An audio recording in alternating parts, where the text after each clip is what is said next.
First movement of Robert Schumann's Kinderszenen, Scenes from Childhood.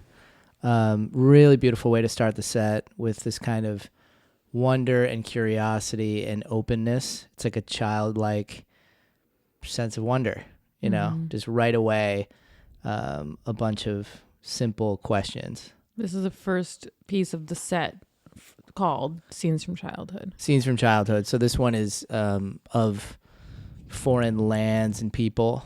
Do you think translated as? Do you think he means when he says foreign, is it because to a child everything is foreign? It's like an imaginary exoticism. Or is he like just had a super rich, privileged childhood and is like, well, of course you're going to be going to foreign countries. And it's very disorienting as a child. Be very odd. You're going to be asking a lot of questions. There's going to be a lot of dissonant harmonies. No, this almost sounds like I could imagine like just a baby's first glimpses of the world. Yeah, what makes it so innocent sounding? I think partly it's the register of the melody. It kind of sounds like a toy piano almost. Yeah. Yeah, because if you put it down here. Right, that's gorgeous, but it's different. It's a little more noble. Yeah, but this is the perfect register for that toy piano kind of thing. Even if ultimately a toy piano has like this kind of effect up here. Right. But somehow it might be that we have multiple little parts going on that sound like toys. It's like you got the melody up top. You have this accompaniment figure happening in the middle, these triplets that are kind of chugging along in their own role, and then the bass.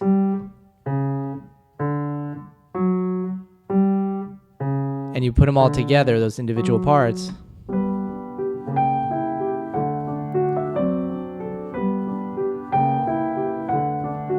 And they form like a really simple machine. Whoops, sorry. I mean, it's very expressive and very beautiful, and maybe I over-romanticize it actually when I'm playing it sometimes, because you want to bring out that naivete when you're playing it. It's just simple. Well, the A section is, I feel like the B section we get a little more emotion, which you haven't played yet. Right. The A section, I for sure, if I were playing it, I'm not a pianist, so I can't play it, but I would play it very simply, naive. This is just a new life.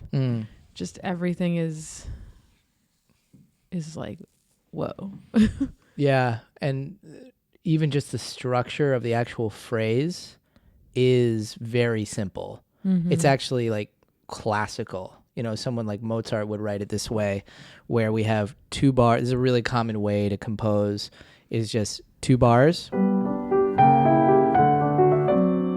then another 2 bars that are very similar, in this case identical, and then 4 bars to finish the phrase.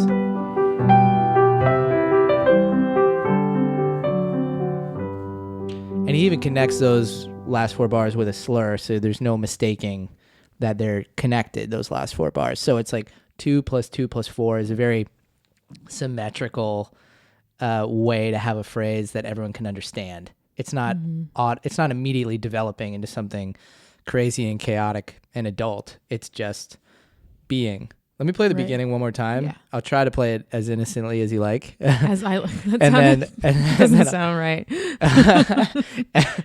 And then I'll move on to the second section and just wrap it up, because it's a really short piece. It's only one. It's a 1-pager.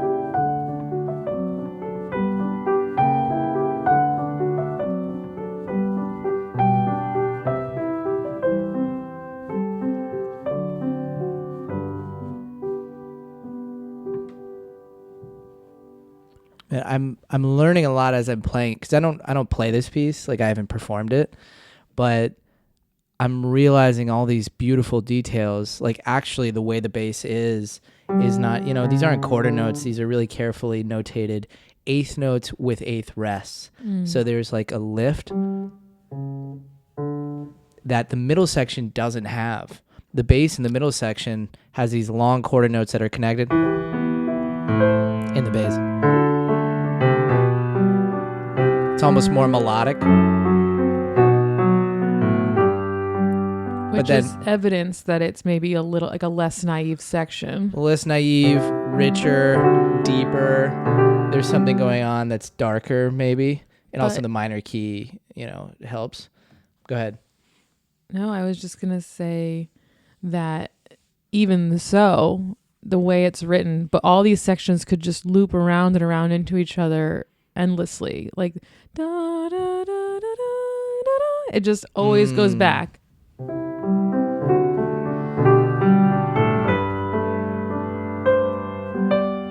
Right. And almost like it's not even that big of a deal that it went back. I mean, he writes this ritardando and this fermata, like, hey, you want to take time. You want to make sure, like, it's kind of like, oh my God, we reached this. And then where are we again? Oh yeah, I'm just back in my room. Yeah. Like, oh yeah, these are just toys I'm playing with. Kind of like you allow your imagination to go to some dark places and rich places and adventurous places, but in the end,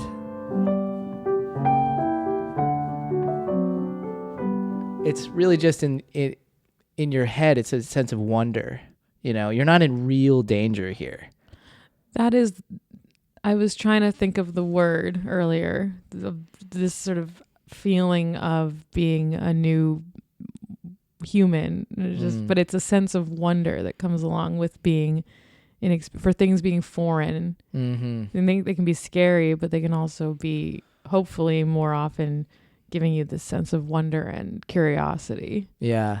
And what's so beautiful about Schumann as an adult composing is that he never lost that. Yeah. And that's something that we naturally can lose because of our environment, because of our growing accumulated knowledge of things. We get stuck in our ways. And now we have, podcasts, for example. It's like everybody's got their own channel that they want to tune into that is like, oh, I like this, so I'm gonna listen to this, or I'm gonna watch this reel, or I'm going to tune into this channel because it's already affirming something that I like. And then I know this about myself, like I can get stuck in that. I can repeatedly listening, oh man, I really like this specific thing, and I'm just going to get locked into that. And then it's very hard to break free of that and have that kind of sense of curiosity and wonder that we started with. It's like, I see what you're saying. You know what I mean? You're saying as we get older, we get more... I'm going to easily contradict this in a second, but as we get older, you're more and more set in your ways, and you don't really want to explore or grow. We lose that wonder and naivete. Although, for a lot of reasons. A lot of kids are like super set in their ways too, and picky eaters. And so I feel like as I say that, I know a lot of kids who like aren't that super curious. Stubborn. Yeah, that's true. But they're too old. Maybe you got to start it right out of the womb. Yeah, I guess like under age 2, most kids are pretty curious, I would say. Super. I mean, they have no choice. You have no choice when you're thrust into a foreign world to try to learn. You know what I mean? And I do think it's more important than ever now that we try to challenge ourselves to think differently and be open to new experiences as the algorithms are hitting us in a way that is like locking us into a certain way of thinking. Yeah. It just is we don't have to get down that rabbit hole. This took a big turn, but now that you brought it up, I do have a thought on this because I've been thinking a similar thing of it's not just a sign of our aging, but I also feel like a sign of the times. I sense less that people are looking to be moved and inspired and in awe, and more just tell me how everything works so I can know how it works too. And it's almost a sign of like super capitalistic tendencies, because it's like, well, let me figure out how to do that, because there's so many podcasts now on like process and how to do things, and we've sort of lost our, it's not that we've lost our curiosity. People still want to learn how to learn about things, but it's more for like, so that I can get ahead rather than so that I can marvel even more at the process and the world. Right. And I don't have any actual evidence to back that up. That's just a feeling I get. Yeah. Like it's almost like we don't want to be impressed anymore. We just want to see what we like and know as much about it as we can and know how to do it and how we can recreate it and monetize. It's a really dark view of the world that I hope isn't really true, but well, this is like partly why I do love coming back to classical music and people like Schumann, because bring it back to Schumann. Get me out of here. No. Oh my God, I started it. You did. You're like, I'm sorry. And that's what I think about podcasts. Why did I say that? No, I loved it. It's good. We're not cutting any of this. Okay, good. Schumann clearly had that wonder. I mean, Clara, his wife, mentions somewhere that he seems like a child to her. So, and I don't think she meant that as an insult. You know, I think he probably would have loved that just like there is a way that he views the world that is full of questioning and full of curiosity. And you hear it in his pieces. You hear it at the beginnings and ends of his pieces, especially. I mean, it starts very unassuming. I mean, this is like an incomplete chord, even. It doesn't even have a fifth in it, and it's already just going to start leaping up. When you say it doesn't have a fifth, what would it sound like if it had a fifth? If it had a fifth, like... And how is it? Well, I guess immediately it does start rolling the chord. So, but it's that, all right, it's almost like it's in the middle of something, you know? Well, it's also, not to get too granular, and I'm sure it wasn't this much of a direct depiction of childhood or birth, but you're adding in the fifth, you're growing, you're developing. You know? Already it's like, let's start it basically as simple as we possibly can in scope, not have a bass down here, you know. It's like there's no complexity yet. It's just and the way he ends the piece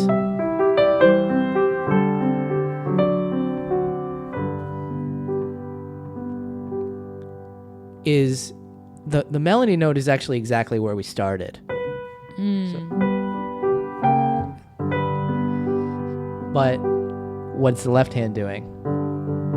It does have that fifth. In fact, it is nothing but a fifth in the chord. So, and it's in that lower register. It's richer. It's deeper. It has an exhale to it.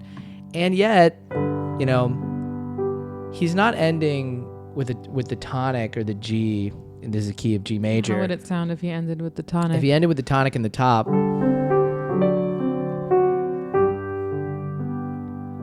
that sounds a lot more final, doesn't it? So final.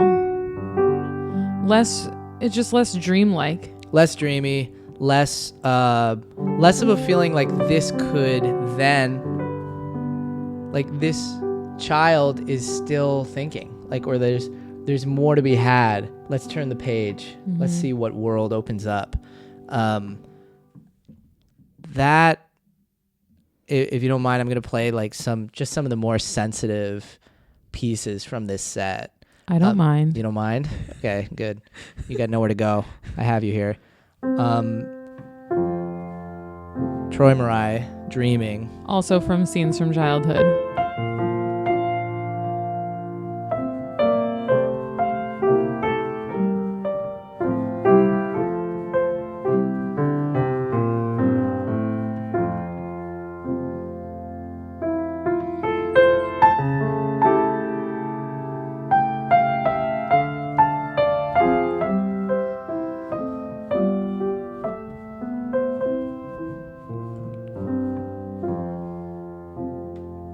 Weird note there.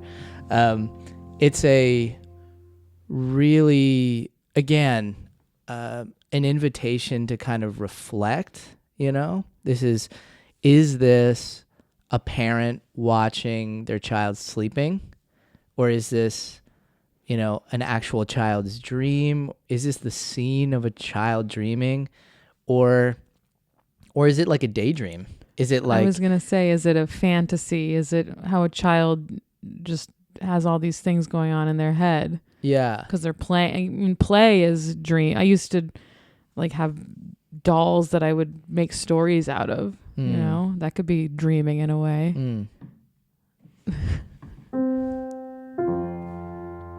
But unlike the first movement, this is more rested. It's less. It has curiosity and wonder, and in fact, I think one of the musical and structural ways that happens is these big chords aren't on the downbeats; they're on the second beats. So we have first downbeat, and then that's the second beat. It causes a little bit of lift, a little buoyancy, a little feeling of expectation. And it makes these bar lines disappear.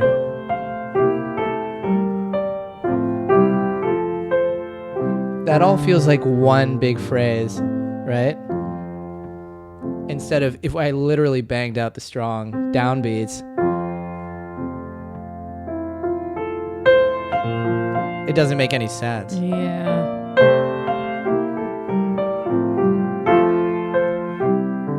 Like, clearly Schumann is not thinking about bars of music or downbeats or meter very much at all. He's trying to float, Well, if it's a dream, it would make sense that things are a little discombobulated. Yeah. Things aren't where they should be. That's often the experience of a dream. I have a dream and it's Daniel, but he looks like my other friend, but it's, what I mean? Yeah, you show up in my dream as a minotaur. Yeah. Every time. Cool. And I don't know why, but it's just one of those things. Halloween, we're going to have to figure that out. Yeah. You show up in my dreams as just the scary monster. Do I actually? Every dream about you is a nightmare. All right, well, and then you wake up and then I'm a nightmare. You're a living nightmare. Can't escape it. You can't escape me. So there are these unbelievably tender moments where he reaches higher, and it's like the dream is like how high can we reach? And how far away is that from reality? These are our dreams, right? And it always comes back down. And just like in the first movement, there are these moments where we escape to more foreign lands.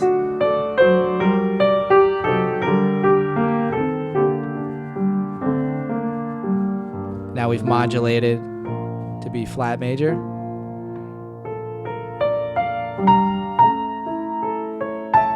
Or is it D minor? What is this?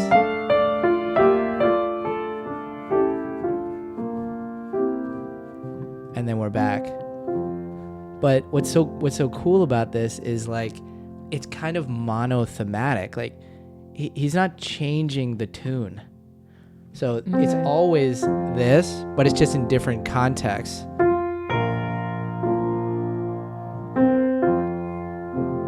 And it's floating is very different than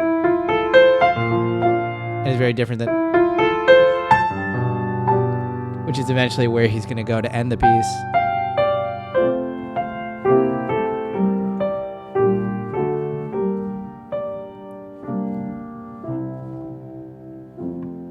And we return home to F major in the end, and it's much more comforting because he gives a solid chord instead of offbeat. He's finally ending.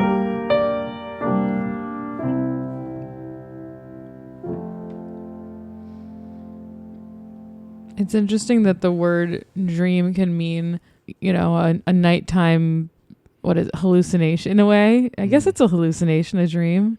Or it can mean a hope, like hopes and dreams. Right. So does he mean, we were kind of talking about this before, but is it seems more like a hope to me. Mm. Someone dreaming of something that hopefully will happen. I don't think it leaves that realm of like naivete and innocence, Yeah. quite. And that's what's so beautiful about this whole set is it stays within this tender realm, even when it has these like fun outbursts. But the same is true. I think really the similar idea is true in one of the later movements, Child Falling Asleep, which you might relate to dreaming. This one begins in a minor key. It's E minor, so it has a really different tone and timbre to it. And this might be one of the more dark movements of the set.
What an ending, huh?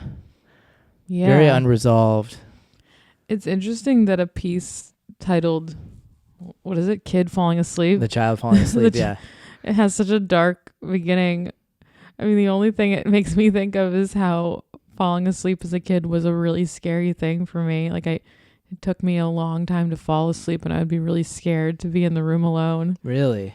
But I don't know, it seems like a weird thing. Just because you're afraid of the dark or you're afraid of monsters under the bed? Scared of everything.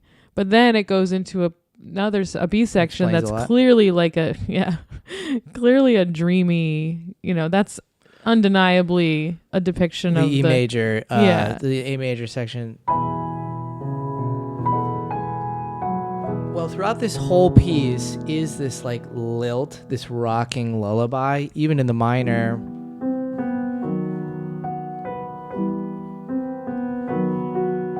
So, and this is like, I mean, just like in the first movement, there is this lilting quality of this perpetual motion. And maybe there's something just inherently innocent and vulnerable about, I don't know, that delicate accompanimental motion of just something that's a repeating figure that's rocking is somehow comforting. And it's something that we come to expect and we kind of give ourselves into. So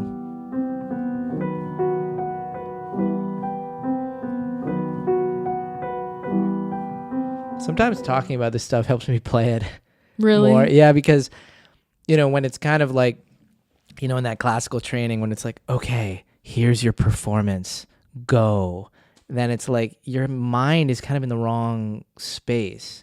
I need anyway to be conceptually more in the world of the music and not be thinking about like, I don't know, how I am physically or my approach to the music or what's going on in the room. It's hard to not get distracted before you perform something. So I find like after we've talked about stuff, it's easier for me to play.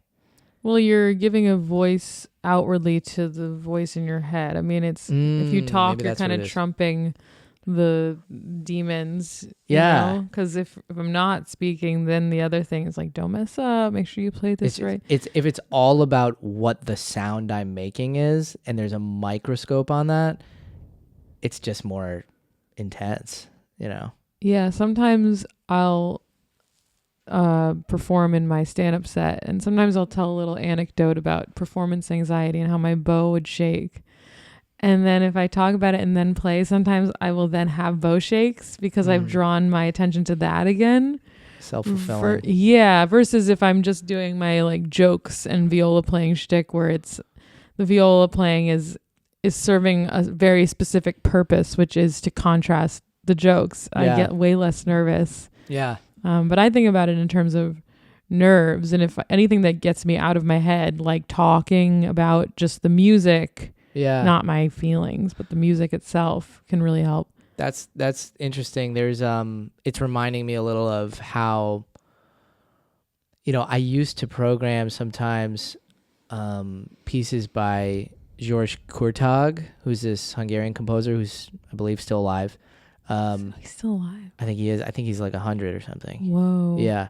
But that's still a contemporary composer. We have to put that into context. Like, even though he's 100, like how old would Schumann be? Yeah.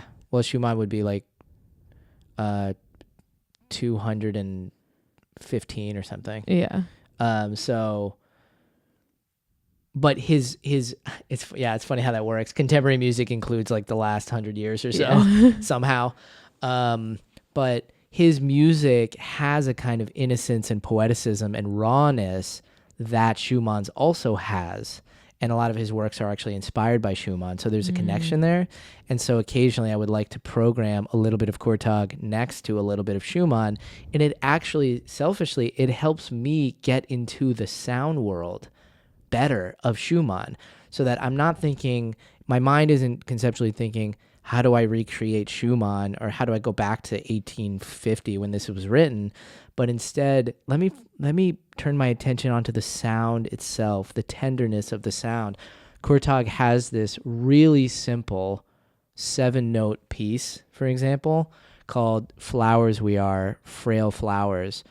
And it's just these 3 beautiful gestures that are very slow on the piano. And they force you to kind of pay very close attention to sound. You're hearing how one sound or one note is decaying into the next note. And in order to perform it, you have to listen very attentively. And as an audience member, you also, it helps to listen really carefully. So I want to play that and then play the first movement. I want to start the first movement of Schumann and just see how that feels for you and for me. Okay. Here we go. Flowers We Are, Frail Flowers by Georges Kurtag.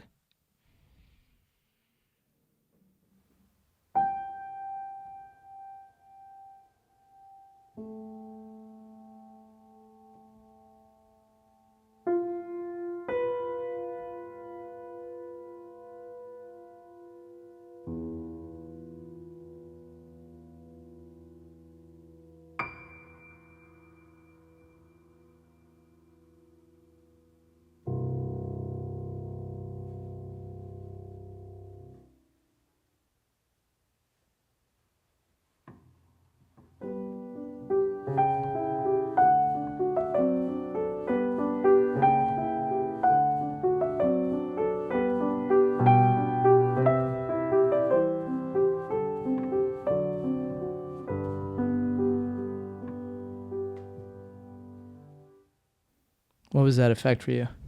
I thought we were going to hold the sound more. Oh, sorry. No, I want to get to it. I want to get right to it. That was so evocative. Yeah? It felt like... Could you feel the connection somehow? Totally.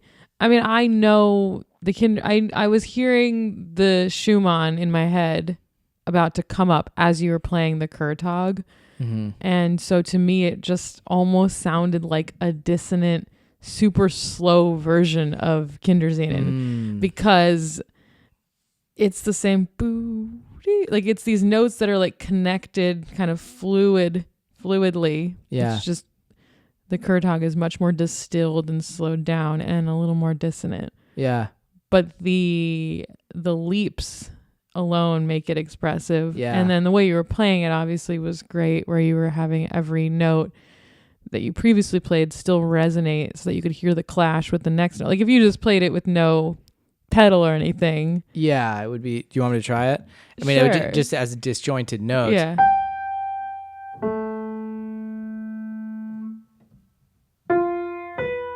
Like that's to make no attempt at all at legato. I feel like I'm in music theory class and you're like playing me intervals. Right, You know? beep boop kind of stuff. Yeah. Well, when you speed it up, that sounded kind of cool. Now But we're at the getting to- tempo it's intended at, yeah, I you mean, need the resonance. well, I think part of the message or the expression in this sort of music is like what is in between notes, you know, like how can you hang on to sound? I mean, on a piano, this is like such a thing that pianists have to figure out is how to play legato, how to play connected, how to connect one sound to another sound to another sound. I'm sure I'm going to talk about this on a lot of other podcasts because it's so important. But the only way is with your ear, really. It's not like I cannot connect this and this with my hand, right? With one hand. It's not like I'm physically, literally connecting the two notes together. That is impossible. This is a percussion instrument. This note is pressed down and it hits a string, and then this note is pressed down and it hits a string. They're not intertwining the strings together. I don't have my finger on the string. Right. I have my finger on a key. So the only way to connect these two sounds together is to listen to the end of this resonance and then begin in a way that somehow my ear perceives magically that they're connected. It's the same energy you have when you're playing chamber music with someone, where you're perceiving the energy of something else. Like it's with yourself, but yeah. And it's the same in stand up with the laughter and timing the next joke with just the end of the laughter, because you don't want it to die away completely always. Sometimes you do, but usually you want to ride the laughter into the next line and then get it to build up again. And it's like the laughter in this case is the resonance of the previous note. Yeah. It's the beauty of transition, which is actually the reality of everything. Whoa, the reality of everything. Yeah, it's just everything is in transition all the time. Everything's in change. Uh-huh. Yeah, I'm a neo-Buddhist, clearly. But no, but... You are? No. I'm just into meditation now. But You're just really into Sam Harris. yeah, I kind of am. But it is this... I mean, there is a version of understanding the world in which you understand that everything is in constant change. And so rather than fight that, it's beautiful to embrace that and to try to notice how things change and how things change from one thing into another thing, which, if you look closely enough, is happening all the time with everything. And we notice it when when we're 10 years older and we look in the mirror and then we're like, oh my God, I'm older now. But it's happening all the time. I look exactly the same. You look exactly the same. No, I'm kidding. Because of what you took, that special substance that we talked about earlier, that we won't reveal on this podcast. You'll have to listen to another one Not for that. on any substances. It's not a health and wellness podcast. No. With that, maybe we can go to the end of this beautiful set, this Kinderszenen, because how he gets from the child falling asleep into the very last movement, the poet speaks, is a beautiful use, I think, of silence, of expectation, of curiosity. And he doesn't let us sit ever. He never lets us really rest. If we're resting, if Schumann allows us to rest, it's in a silence that is filled with meaning, I think. And the people who really love Schumann are like looking forward as much to his silences as they are to his music, because he sets those silences up really, really powerfully. So let me play the end. So after he returns to this section, the A section of Child Falling Asleep, we get this rocking lullaby again, but now a beautiful, tender sequence.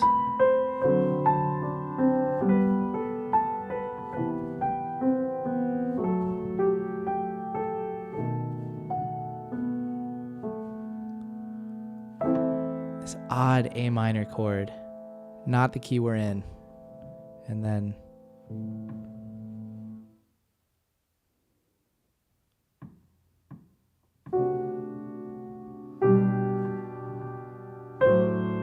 the poet speaks.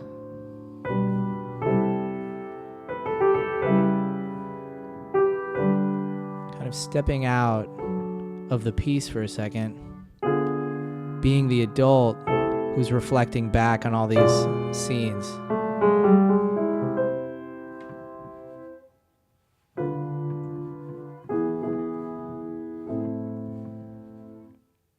Now a little motion.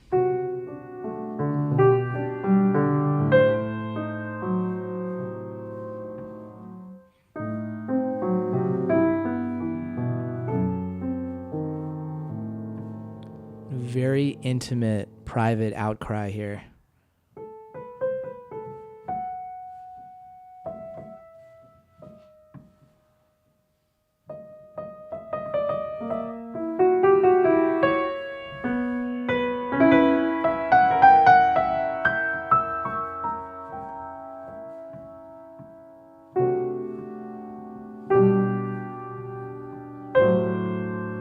And back to this chorale.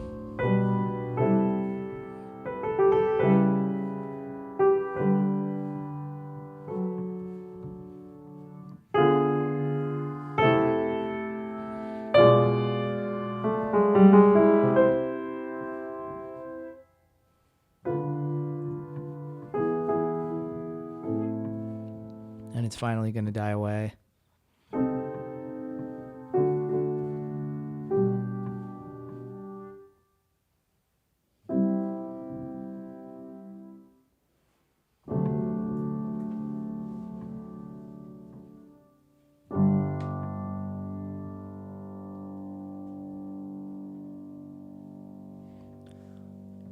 And kind of like the last chords of those previous ones I played, it feels a little unresolved, doesn't it?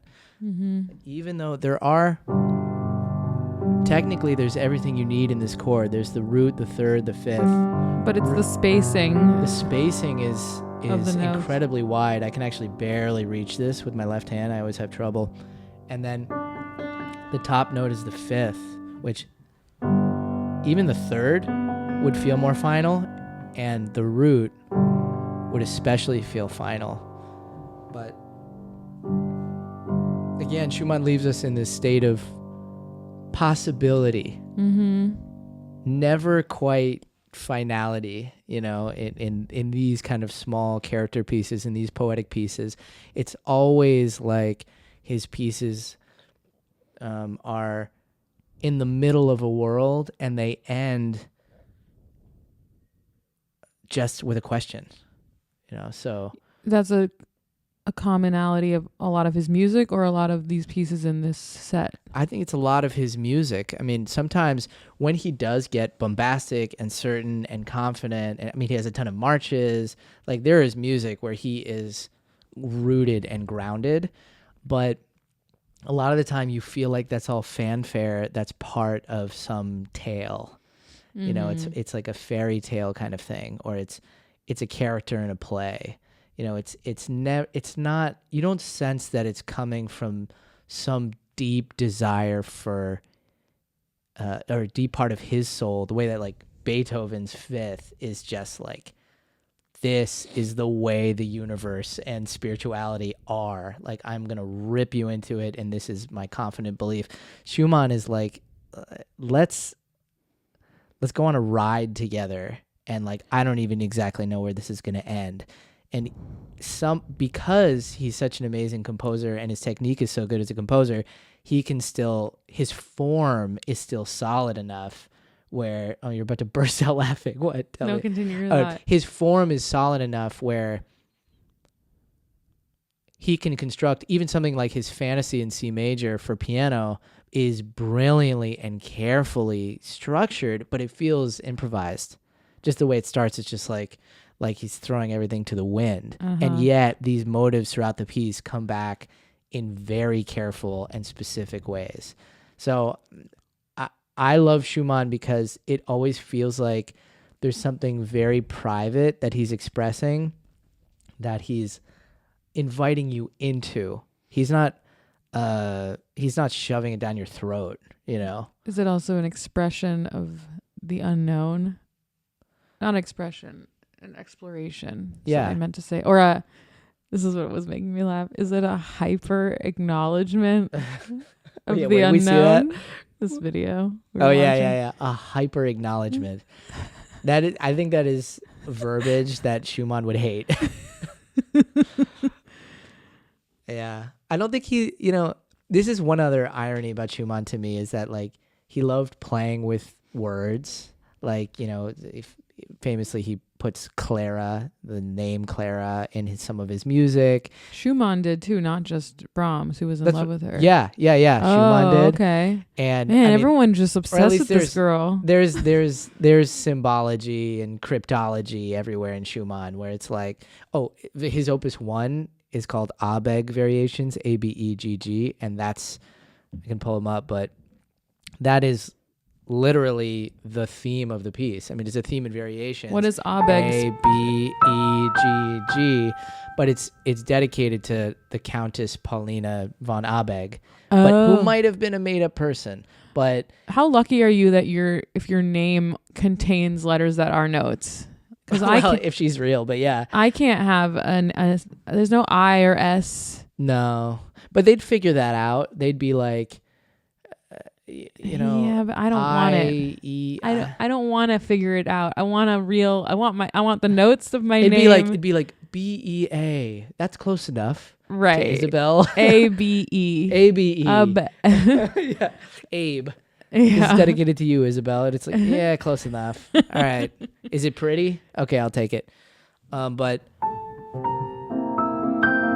he'll take that and start modulating, and make a piece out of it. So he likes playing around with letters and words, and he's fascinated by poetry. And yet, to me, like, his music is the epitome of you can't define it, you can't put words on it, because it's all about these ineffable transitions and this magic of like curiosity and wonder and like what isn't defined. Language is so definite because it has to be, because it's literally just so that we can communicate with each other and survive and understand each other a lot of the time. It's technology, language. Yeah. At least that it's without the art part. Obviously, there's poetry, Sure. and you can make art out of language, but fundamentally, it feels like something that is rule bound, and so it's just fascinating to me that he's not scared to meld those two, to be like, I love that concept in that poem, like, let me run with that and create something at the piano. And that seems to be a thing of the time too, like Schubert using Goethe for lyrics and stuff, like the idea of the composer and the musician, and being also in some way a poet, and being fascinated by literature, and like being fascinated by everything that has to do with the time and the culture, and weaving that into their work. And that wasn't the case for a lot of composers, you think? Well, it's just the purpose of music changes over time for each generation. I mean, I think Bach, like, again, I think we talked about it, but he's composing for another purpose. He's worship and from the church, and it's inspiring. That's inspiring him in his own way. Well, even calling a piece Scenes from Childhood, it evokes an image. It's almost like it's a movie. Yeah. So it speaks more to entertainment and something beyond just the music moving you in the spiritual way. The music itself. If he's depicting scenes. Yeah. I mean, maybe not literally with the music. You could probably try to assign some literal meaning to every part. Maybe that's not what he's doing. I don't know. No idea. But either way, it's still evoking at least a general feeling for each scene. Yeah. Well, and I think what's special is he manages to make that incredibly personal, even though it's usually with programmatic music like this, where you're illustrating a scene, it can get specific, right? like with leitmotifs and these pieces of the music that Liszt and Wagner would use to be like, this represents this. Schumann is not demanding that of you. He's just almost like an impressionistic way, just setting a scene for you, and you can try to intuit what it feels for you. It doesn't even have to be an image. It can just be, more than anything, the feeling, that feeling of tenderness, of innocence, of awe, of connection that you have with a child or with yourself, your own inner child. Yeah. So I think the Kinderszenen, I mean, maybe this is part of the theme of the whole podcast. It's like returning to music that, you might not expect, or you might underestimate, but these scenes from childhood, even though they're very small and kind of quaint and not that technically demanding, are incredibly mature and really worth re-listening to throughout your life. And they're definitely worth me playing again and again throughout my life, reading through. If you're not re-listening to Kinderszenen throughout your life, you're doing it wrong. Yeah, that's right. Thanks, Isabel. Well, thank you guys, as always, for listening. This has been Kinderszenen, at least a few selections from Kinderszenen by Schumann, one of my absolute favorite composers, and I'm constantly wondering why. It's like something always gets revealed every time I revisit him. You're like, why do I like this so much? How many pieces are in this set, this Kinderszenen set?